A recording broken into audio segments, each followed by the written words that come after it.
Amen, peuple de Dieu, partout, aux Olanda Bisso, sur Massoudi TV, c'est bien moi, votre humble serviteur, le prophète Massoudi, aux Olanda Bisso en direct, Afrique du Sud, Cape Town. Que Dieu vous bénisse. Vraiment, les alliés honneurs, pour Nabiso Lelo, Koya Isusu, Liboso Nabino, à travers cette parole. To senga mutu nyonso oyo azolanda message oyo aza na France, États-Unis, Canada, partout. Zwa opportunité na biso ya kolanda message oyo ezali message prophétique pour na vie na yo, pour na âme na yo, et pour na futur na yo. Alors, nous allons lire les Saintes Écritures. Notre prédication de ce soir est tirée dans le livre d'Ésaïe, Ésaïe 56. Amen. Ésaïe chapitre 55, verset 8. Verset 8. Car mes pensées ne sont pas vos pensées, et vos voix ne sont pas mes voix, dit l'Éternel. Je relis pour une meilleure compréhension. Car mes pensées ne sont pas vos pensées, et vos voix ne sont pas vos voix.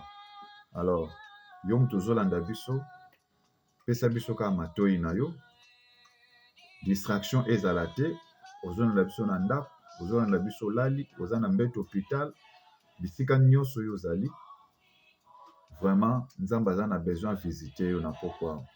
Mais pour Nzamba visiter yo esengeli pe ozala concentré na message oyo ezoleka. À tout moment, ndeko na bino na rappelaka toujours bato ntango ozotanga Bible, kotanga Bible lokwa livre à histoire te. Bible ezali livre à géographie te, mes frères et sœurs. Bible ezali livre ya mathématique te, ya physique te. Parce que Bible, livre ya géographie, ce qui boke na définition de géographie bokomona, balobi géographie ezali science qui étudie la destruction du monde. Donc géographie ezali science moko oyo ezoko étudier ndenge mokili oyo ezali. Ce qui peut boke na histoire bokomona ba définition. Histoire eza ko lire biso makambo nyonso ya passé po toyeba yango. Mais la Sainte Bible ezali makambo oyo eleka na molimo. Ngana oyo tozalaka te. Mais yango babenga yango la pensée de Dieu. C'est-à-dire ndenge Nzambe alingaki ngana oyo tozala. C'est ça. Alors la pensée de Dieu n'est pas montée dans nos cœurs jusqu'aujourd'hui. Et je vais vous rappeler, mes frères et sœurs, nous avons perdu la pensée de Dieu depuis l'Éden, donc jardin d'Éden. Alors, landa biso na bokebi pambate liloba na Nzambe ye pona kokangola moko na moko azolanda biso. Awa na paragraphe a liboso bayebisi biso, car mes pensées ne sont pas vos pensées. Eloko liboso bazolakisa biso pensée. Pe baye koloba, vos voix ne sont pas mes voix. Pe aye koloba banzela na bino, to nzela na yo, eza nzela ya Nzambe te. To banzela na biso eza banzela ya Nzambe te. Donc, toye lelo pona kolakisa bato importance na négativité, importance ya voix ya Nzambe, pe négativité ya moto azotambola na voix na ye moko. Et positivité ya pensée ya Nzambe na négativité na pensée ya moto azotambola selon ye. Mon frère, ma sœur, na pokwa lelo, pensée oyo ezotambusa yo eza pensée ya nini? Papa, maman, pensée oyo ezotambusa yo ezali pensée ya nini? Nous avons plusieurs pensées. Bamususu baza na pensée ya Caïn. Botala Caïn. Abel abonzeli Nzambe libonza. Caïn pa bonzi. Mais Nzambe ayoki losambo ya Abel aboyi ya Caïn. Qu'est-ce qui va se passer? Caïn ayoki likunya, motema likunya. Allez, aye abomi ndeko na ye. Soki botali na Genèse, sorry, bomona l'histoire ya Caïn. Ndenge elekaki.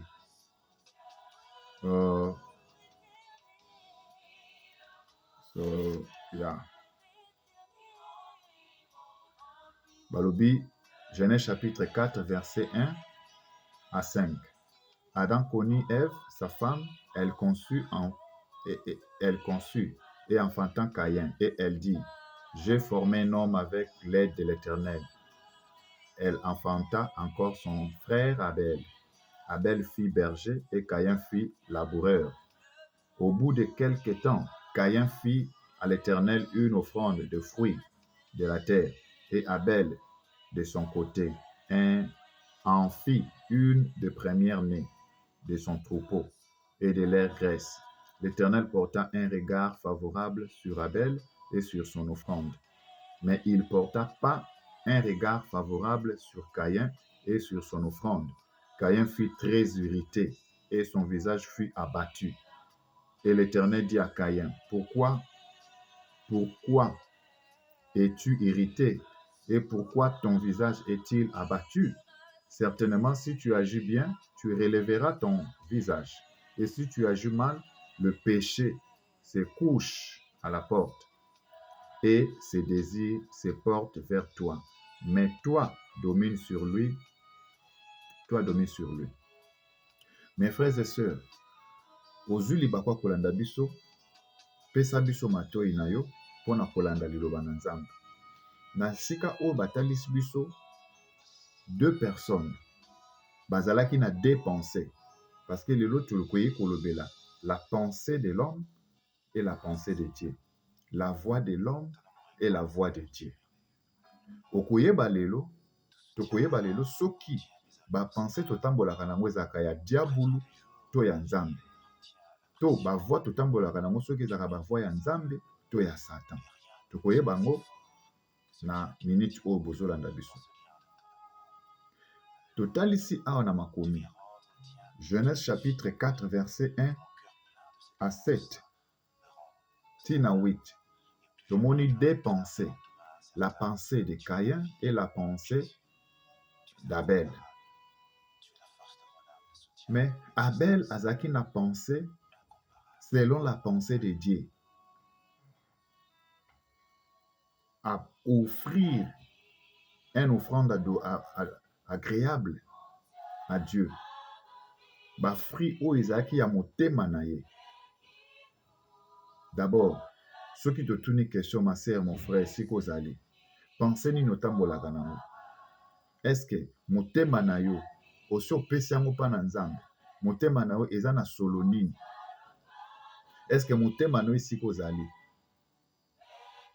Soki Nzambe aye kotala yo lelo, est-ce que Nzambe akoporte regard favorable na motema na yo?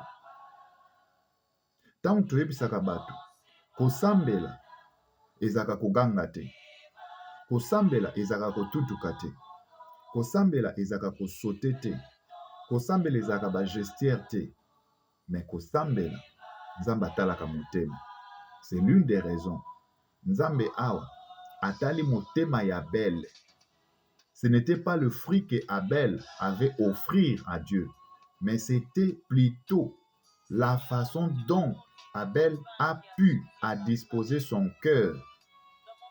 C'est là ce qui a fait que le fruit qu'il a donné à Dieu, c'était le fruit de bonne qualité.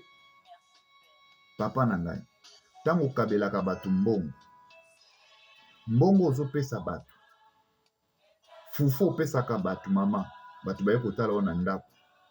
Ezali fufu te, nde ezali ya bonne qualité, mais ezali motema oyo peseleli ye biloko wana. Nde ekolakisa la qualité ya biloko oyo opesi mutu. Ti toyokaka ke ona mutu wana lie kindoki. Yokanisi kindoki ezaka nini? Kindoki eza lipa wana bapesaka te. Frère, sœur, kindoki ezali nguba wana bapesaka te. o mutu alie musunya soso azwi kindoki bapesi kindoki na musunya soso mususu bapesa bao kindoki na makwala makayaba ya makwala wana mususu kindoki na makwayaba ya kisala kindeki. Ce n'est pas le likayabu de kisala kindeki nde ozwi kindoki, non. Mutu azopesa kindoki wana motema na ye nde mabe lokola lobelaki deja misuni wana misuni oyo mutu akolia yango akota na alliance ya kindoki, nguba oyo mutu akolia yango akota na alliance, lipa oyo mutu akolia yango akota na alliance.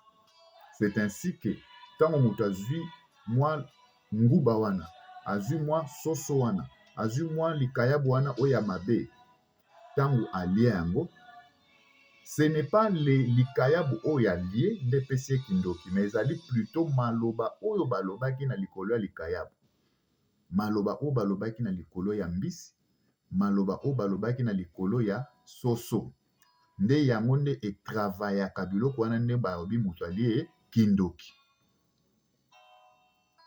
Je pense que bozolanda biso bien sika bozali. Papa na ngai, tala sikoyo biloko yo opesi ya bato, tala biloko mpe bato bapesa yo. Yango moni il faut totambolaka na motema pur parce que soki bato bapesi biso biloko ya mabe, Jésus-Christ alobi que tout est pur pour ceux qui sont purs. Donc ntango moto azopesa biloko ya mabe, Jésus abandaki kosambela fufu te, abandaki kosambela madesu te, mais lokola Jésus azalaki pur, ntango kaka ozopesa eloko asimbi kaka boye ekomi pur. Donc soki toza pur tokozala lisusu na temps wana te ya kolekisa ya kosalaka bamaloba ebele ou badiscours liboso ya fufu to liboso ya madesu to liboso ya esika songolo pakala tokei. Parce que tout dépend de nos cœurs. Tout dépend de nos cœurs. C'est l'une des raisons Nzambe a recevoir libonza ya Abel. Pona nini? Motema oyo apeselaki libonza wana ezalaki agréable à Dieu. N'est-ce pas? Mon frère, ma sœur, opesaka Nzambe mabonza. Motema no ezalaka ndenge nini? Libonza opesaka Nzambe eutaka na motema. Mosusu azopesa bia napesi kaka po basengaka mingi. Opesa na mabonza te. Bando botamana no pesa mabonza te, mais mokolo kopesa mabonza ekouta na kati ya motema na ye. Omoni pensée oyo Abel azalaki nango, c'est la pensée de Dieu. Voix oyo Abel azalaki nango, c'est la voix de Dieu. C'est ça. Pendant que son frère Abel, plutôt Caïn, il n'avait pas la pensée de Dieu et puis il n'avait pas aussi la voix de Dieu. Mais qu'est-ce qu'il avait? Il avait que la haine de Domoni,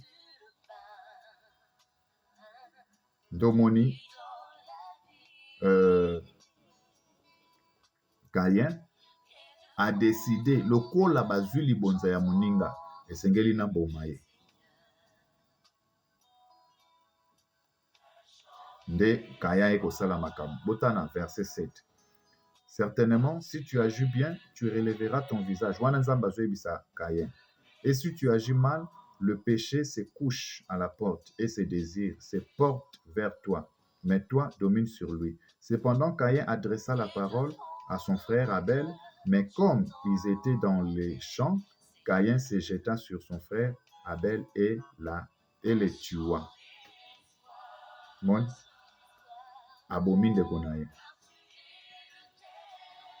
Donc cela signifie le pensée que Caïn avait, c'était la pensée satanique. Et puis voix oyo Caïn zaki na zaki na voix satanique. C'était quelle voix? C'était quelle pensée?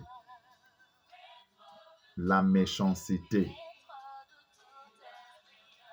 Mais lelo soko tuni mutu osambela na sambela osilika na silika. Oh, Mais cette pensée, ezali démon. Ce n'est pas la voix de Dieu. Haine, oyo kaya azalaki nango. Donc cela signifie, ndenge toza boye, mutu nyonso atambolaka na haine, c'est la pensée satanique. Yango soki otali mokili oyo lelo, bokomona mokili ekufi mpo na haine. Mokili bato baza na vie mais bazo vivre te parce que il y a la haine partout. Haine eza na ba famille, haine eza na mabota, haine eza na ba couple, haine ezali na ba camarade, haine ezali na ba frère, haine ezali na ba sœur. Okomona église, mais église mobimba bato batonda na haine, mais okomona bato balongolaka haine te, mais bazobenga na ba démon. Mais ndenge ni bozo tika kaka démon ya haine. Bino bokende obengana kaka ba démon ya soi-disant pauvreté, po bokoma na bambongo, bobengana kaka ba démon peut-être, je ne sais pas, ya bilamba po bokoma na bilamba ebele, mais démon ya haine, ye atikala na ye, ye nda batelaka biso. Donc, bato mosusu haine ekoma richesse na bango. Soki aza na haine, ezoko apporter ye faveur moko boye pour mieux vivre. Mon frère, ma sœur, ce n'est pas la voix de Dieu. Na pokwa lelo nzambe azoyebisa frère moko oyo alali na haine, ce n'est pas la voix de Dieu. Soki nzambe aye na butu lelo akuti yo na kanda, akuti yo na haine, oke enfer. Lisumu moke na lisumu monene ezalaka te. Mais biso lelo ba chrétien tokoma na esprit moko boya ko minimiser biloko. Donc tozomona lokwa lisumu eza kaka ekobo. Soki moto asali ekobo nde lisumu. Nzokande lisumu ya moke ezalaka te. Kanda, haine, ce sont des péchés sataniques où il détruit Mokili. Et ce qui a fait que Caïn puisse tuer son frère, c'est la haine. Yamwane Komami, vos pensées ne sont pas mes pensées. Mon frère, ma soeur, pensez nini ozola la nango na pokwa lelo. Papa, pensez nini ozola la nango na pokwa lelo. Mwana, yaya, pensez ni nozola nango na pokwa lelo. C'est l'une des raisons. La prière, c'est de contrôler nos pensées. La prière, c'est de ne pas oublier nos pensées et puis commencer à chasser les démons juste dans l'inconscience. Non. Il faut qu'on y ait eloko nini yozo sala.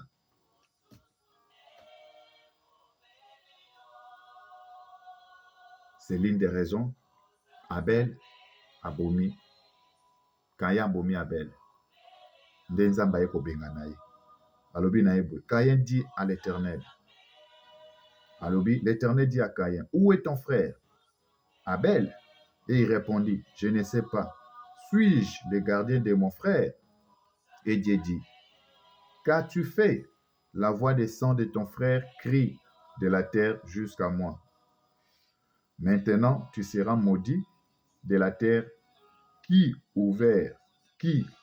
a ouvert sa bouche pour recevoir de ta main les sangs de ton frère.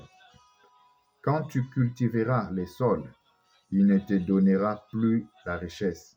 Tu seras errant et vagabond sur la terre.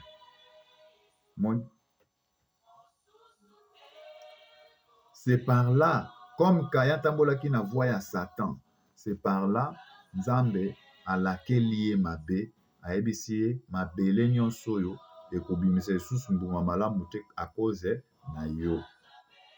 C'est ça la pensée de l'homme.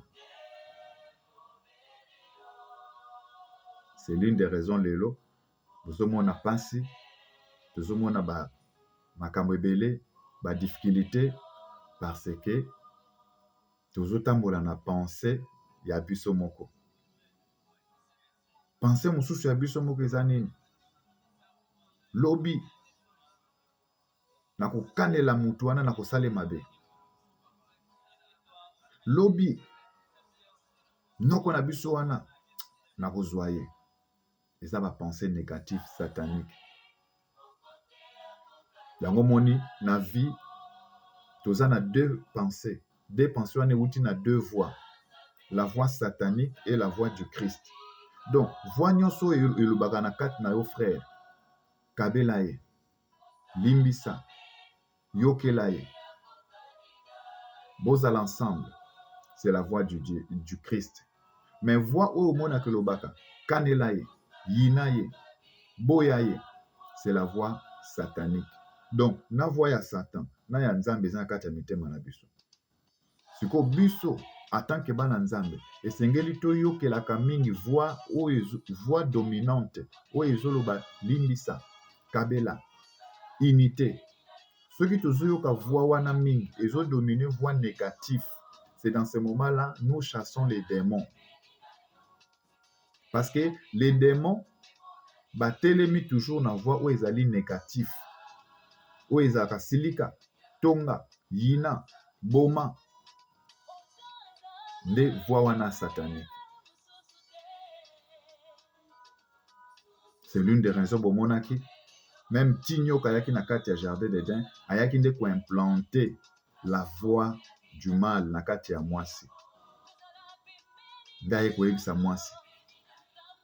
Soki tozwi na Genèse chapitre 3 verset 1 à 4, balobi boni: le serpent était le plus rusé de tous les animaux des champs que l'Éternel Dieu avait fait. Il dit à la femme: Dieu a-t-il réellement dit, vous ne mangerez pas tous les arbres du jardin? La femme répondit au serpent: nous mangerons du fruit des arbres du jardin, mais quant au fruit de l'arbre qui est au milieu du jardin, Dieu a dit, vous ne mangerez point et vous n'y toucherez point, de peur que vous ne mouriez. Alors le serpent dit à la femme: vous ne mourrez point, mais Dieu sait que le jour où vous en mangerez, vos yeux s'ouvriront et que vous serez comme les dieux, connaissant le bien et le mal. 6. La femme vit que l'arbre était bon à manger et agréable à la vue, et qu'ils étaient précieux pour ouvrir l'intelligence. Elle prit de son fruit et en mangea, et elle en donna aussi à son mari qui était auprès d'elle, et il en mangea. Donc, Satan, c'est Satan le diable qui est venu introduire la voie du mal na kati ya mwasi. Et mwasi azwi yango a implanté yango na kati ya mobali. Dès ce jour-là, mutu na mokili akoma kotambola na bavoie ya Satan ezodomine. Yango bozomona mutu azokoka kosala malamu te, malamu eza moke, mabe eza ebele. C'est l'une des raisons. Ministère de la parole eye koyebisa bato losambo toyokelaka mingi voie wana oyo ya malamu. Le temps tozoyokela voie ya malamu, dans ce moment-là, nous prions.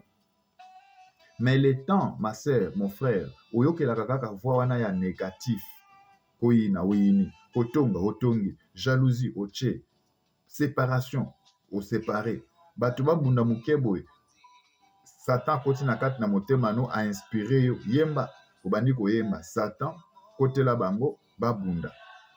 Pe ozo yemba, Satan kotela bango babunda. Cette voie-là, où ezo tinda yo oyemba nzembo wana, c'est Caïn, c'est Satan. Ce sont des démons o bazo koyembisa o banzembo wana. Yango wana liloba na Nzambe ye mpona koyebisa frère moko oyo azolanda biso, sœur moko azolanda biso, longwa na voie oyo ezotambola nango, longola pensée na yo, tika pensée ya Nzambe kokisama na molimo na yo. Ata bazochola yo, kokende na pensée ya Satan te, kokende pe na voie ya Satan te, balakisa biloko ya mokili. Parce que voie ya Satan eza biloko ya mokili na bomengo. Yango moni tango Jésus-Christ aye na mokili, Satan sikoyo ayaki kolakisa sikoyo Nzambe, ayaki kolakisa Jésus la voie du monde. Alors, la voie du monde c'est quoi? Jésus akutani na Satan. Na Matthieu, qu'est-ce qui va se passer? Parce que Satan yebi bien Jésus, ayebi très bien. Aza Nzambe, il fallait que sikoyo akweyisa ye. Alors, Balobi Boué, Matthieu chapitre 4, versets 1 à 4. Balobi, alors Jésus fut amené par l'Esprit dans le désert pour être tenté par le diable. L'Esprit fit amener Jésus dans le désert pour être tenté par le diable. Donc, dans ce moment-là, Satan, il est venu juste pour introduire sa voix. Or, la voix du diable, c'est la voix du monde. Donc, toute église, toute doctrine, ou je ne sais pas l'enseignement, ou ezalika kolakisa biso biloko oyo esepelisaka misu na biso, c'est ça la voix du monde. Donc, Satan ekolakisa Jésus biloko ezosepelisa misu na ye. Alobi nini? Après avoir jeûné 40 jours et 40 nuits, il eut faim. Jésus ayoki nzala. Et le tentateur s'approcha de lui. Comme si tu peux expliquer, si tu es fils de Dieu, ordonne que ces pierres deviennent des pains. Omoni, ni ne sepelisaka misu, lipa. Donc, tant que Satan yaka toujours na babiloko esepelisaka misu, akoyelo lipa, voix à Satan. Akoyelo loso, voix à Satan. Akoyelo madesu, voix à Satan. Akoyelo nangombe, voix à Satan. Donc, tout ce qui est matériel, c'est ça ce que Satan utilise. Yango moni bana base belé lelo bakomi kolula mibali na misu makambo eza matériel. Ah, mobali oyo c'est que namoni aza na mbongo loko aza na mutuka. Nzoka nde mutuka wana ezali cercueil. Donc Satan servir na mutuka na mutuka comme passage pour à détruire molimo ya bana nzambe. Misu ya bato komi ko envier biloko ya mokili. Ndomoni Jésus enviaki lipa te. Bariboy. Jésus, si tu es le fils de Dieu, ordonne que ces pierres deviennent de pain. Ce que tu se poser question, est-ce que Jésus n'a ngouya na ye, na force na ye, azanaki makasi ya ko changer libange comme lipa. Il n'avait pas manqué la force de changer la pierre devient de pain. Mais il n'a pas cédé à la voix du diable parce que c'était la voix à laquelle le diable passait pour lui détourner. Mais Jésus n'était pas détourné. C'est l'une des raisons aujourd'hui. Beaucoup des églises détournent les enfants de Dieu pour les choses matérielles. Bosambela nzamba wa po bokoma bato mbongo et les bana nzambe bakei parce que bayoki bakoma bato mbongo. Satan vous a détourné. Bosambela nzambe po bokende ba France, ba États-Unis, ba Amérique. Donc il a utilisé toujours l'Amérique, la France, États-Unis pour que vous puissiez être captés. Parce que nous les gens, les hommes du monde, les gens du monde, les hommes que Dieu a créés, nous sommes chaque fois, chaque heure attirés par les choses matérielles. Il y a un moment quelque part, Job a lobby, Satan lobby peau pour peau. Peau pour peau. Tout ce qui possède un homme. Nzoto na nzoto, o nyoso mutu, azwaka na mokili. Mais Jésus-Christ de Nazareth, il n'a pas cédé à la voix du diable. Yango na lobby, vos voix ne sont pas mes voix. Dans la voix de Jésus yango. Le ministère de la parole et yé pour na kopesa yo la voix du Christ. Kosambela nzambe pona bloka mokili te. Kosambela nzambe pona mbongo nanu te. Kosambela nzambe pona ozwa biloko nyonso mokili nanu te. Mais il faut d'abord prier Dieu pour que la voix du mal puisse disparaître dans ton cœur. Ceux qui voient du mal, ebandi kolongwa, kande longwe, koine longwe, kotonge longwe, posa mokili longwe. Le matériel viendra. Boko senga ngote ekoya yango moko. Libal ekoya yango moko. Ekozala automatique parce que notre Jésus, le Père, c'est lui le chemin, la vérité, la vie, opère automatiquement. Nzambe na biso azali tikotak. Peu importe malade ozanango. Ceux qui d'abord aux yeux lilobo yo tiango lokola fondement na yo, aye abikisio, aye apesio kimia, aye longoli malade, aye a débarrasser force démoniaque nyonso eza na kati na yo. Alors, Jésus, il n'a pas cédé à la voix du diable. Yo mutu oyebaka voix ya diable te, yango. Yo mutu oyebaka voix ya nzambe te, yango oyo pe. Lisolo deux personnes, nzambe na Satan, bazo solola. Mais Dieu n'a pas pu céder à la voix du diable. Alors, le diable, le transportant dans la ville sainte, le plaça sur les hôtes du temple. Et il lui dit, si tu es fils de Dieu, jette-toi en bas, car il est écrit, il donnera des ordres à ses anges à ton sujet, et ils te porteront sur les mains, de peur que ton pied ne heurte contre une pierre. Deuxième voix, sokoza mwana nzambe, mibwaka na se, ekomama, nzamba kotinda ba ange po bamema yo. Frère, maman, papa, est-ce que Jésus alandaki voix wana amibwakaki? Jamais. Yoka réponse à Jésus. Jésus lui dit, il est écrit, tu ne tenteras point le Seigneur ton Dieu. Okoki ko tenter nzambe na yo te. Donc, c'est-à-dire, Jésus kokene peut ko sauter parce qu'aza nzambe. Aza na nguya koke ko sa miracle, mais il n'a pas pu.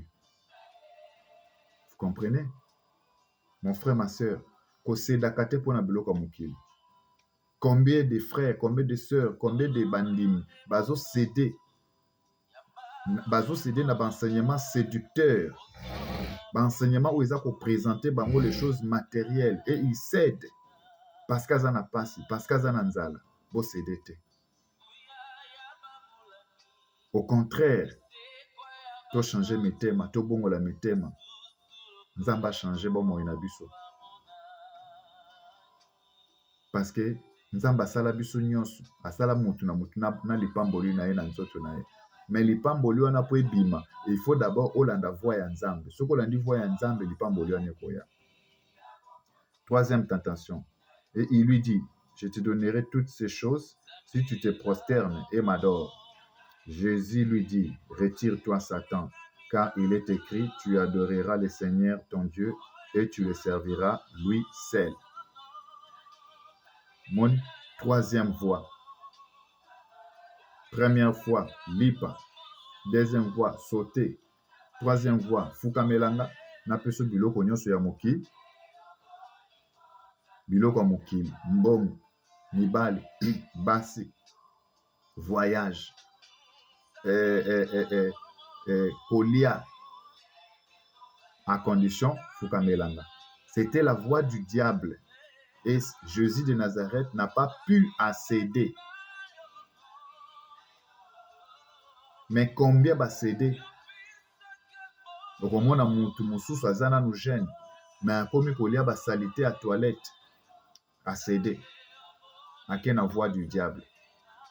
Ba grand musicien mususu bozomona ba musicien azana power, azana mbuya, mais alala kate na butu, soki bo moni sika makabasala ka bo comprendre ngote. Soki kaka lali akufi, il faut y aller kaka na baba, partout parce que condition ba pesa ye oyebite. Okomona mutu wana, soi-disant nani, mais oyebi vi na ete, yango na vi ko envier mutu te, lia muke onzamba pesi okumisa nzambe. Parce que le bien du monde, makambo ya mokili, et memi batu na perdiction, pourquoi? Parce que batu baza na esprit ya ko envier. L'envie tue, l'envie détruit, l'envie nous détruise. Mon frère, ma sœur, message oyo ki na pourquoi kolaza na besoin motema na yo changer, ba pensée na yo changer, ba pensée ozaki nango négatif ya koyina bato, ya kotonga bato, ya jalousie, changer yango na buto ya lelo.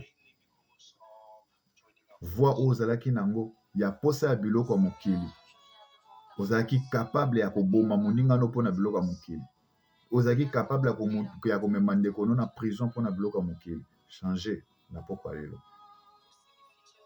L'enseignement du Christ, parmi tous les enseignements que Jésus-Christ de Nazareth a prêché, il n'y a que le pardon et l'amour. Point barre. L'enseignement au bato bakomi ko fabriquer oyo Satan bimisi ba prospérité, ba mbongo, ba bloko beleboe, ça ce sont des créations démoniaques. D'abord, Jésus-Christ de Nazareth, c'est lui notre modèle par excellence que nous devons suivre. Ce qui tolandi Jésus-Christ de Nazareth, tolandi voix naye, tolandi pensée naye. Tokomona mboka na Nzambe, tokosenga biloko te akopesa biso. Yango moni na Matthieu alobi yango.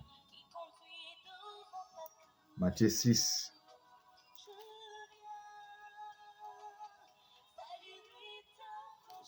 Matthieu 6 verset 31 à 34. Jésus dit: ne vous inquiétez donc point et ne dites pas que mangerons-nous, que boirons-nous, de quoi serons-nous vêtus, car toutes ces choses, ce sont les païens qui les recherchent. Votre Père céleste sait que vous en avez besoin. Cherchez premièrement le royaume et la justice de Dieu, et toutes ces choses vous seront données par-dessus. Ne vous inquiétez donc pas du lendemain, car le lendemain auront soin de lui-même, à chaque jour suffit sa peine. Voilà la voix de Dieu. Bomitungisa te, boloba te, tokolia nini, tokomela nini, tokolata nini, tokosomba nini, tokovoyager wapi, tokobala nani, tokobota nani. Mais lelo bato bazomitungisa. Vinomona bato batondi bazoluka bana na ba église, bato baluka mbongo na ba église. Non, il faut pas s'inquiéter pour des choses qui passeront.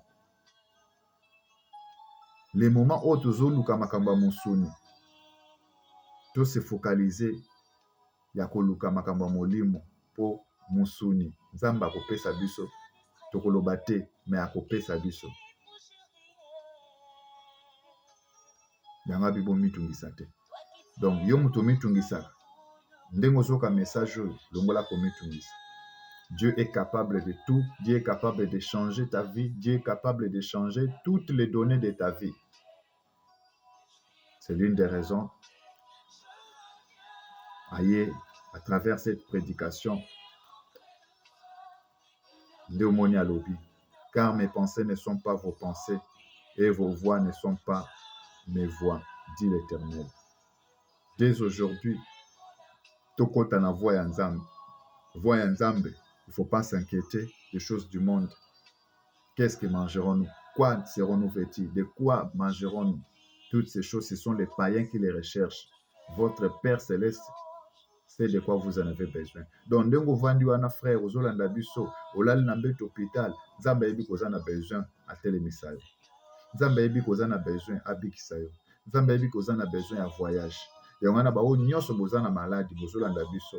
Ata maladi yango babaka okufa lobi, to déclarer bika au nom de Jésus-Christ de Nazareth. Bao nyonso boza na ba souffrance. Kaka ndenge ozokama te ya oyo, to déclarer souffrance wana esila au nom de Jésus-Christ de Nazareth. Bao nyonso boza na ba situation compliquée, ba division, to déclarer division wana ekoyisama au nom puissant de Jésus-Christ de Nazareth. Parce que Jésus-Christ de Nazareth, il est capable de tout, sauf rien. Yo mutu libala na yo beba, Nzambe aza capable de renouveler libala na yo. Yo mutu bana na yo ba kufa, Nzambe aza capable de pesa yo bana mususu, ndenge apesaki Job. Yo mutu biloko na yo beba, mombongo na yo mataka te. Dieu est capable de kopesa capital mususu, mais à condition longwa na voix ya Satan, longwa na haine, longwa na jalousie, longwa na motema mabe. Yamba liloba ya solo oyo basali ba mélange te. Longwa na liloba ya Satan, longwa na lilobo ezali musuni. Luka ovanisa molimo afin que o dominer makambo musuni. Que Dieu vous bénisse. Message botinda yango bisika nyonso bana Nzambe nyonso bazali bolandaka biso. Ministère de la parole yawa pambola bino apesa bino kimia na mabota pe akangola bino oyo bozangaki bozwa yango. En conclusion, totalela yawa. Meme tozangaki finance talela yawa. Moko taoki kolanda elilingi na ye. Elili na yo ntango ozokende yango ezalaka na nsima na yo.